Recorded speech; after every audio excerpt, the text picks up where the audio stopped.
यो भर्खरै भएको घटना हो सिद्धबाबुमा 5 साढे 5 पौने 6 बजेतिर भएको घटना। यो गाडीमा ढुङ्गा माथिबाट ढुङ्गा खसेर एउटा ठुला प्रत्यक्ष लाइभ देखेका थियौं ढुङ्गा खसेको, तर गाडीमै आएर बज्रियो र यस गाडीभित्र भएका यात्रुहरूलाई चाहिँ केही भएको छैन। यो गाडी चाहिँ भैरवस्थानको लागि हिँडेको थियो। यसरी ढुङ्गा झरेर झरेको छ।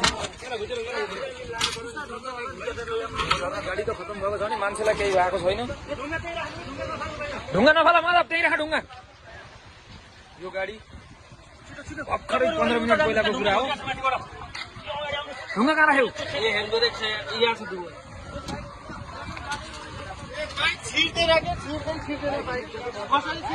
तर मान्छेलाई चाहिँ केही भएको छैन। भगवानले गर्दाखेरि मान्छेलाई केही भइरहेको छैन।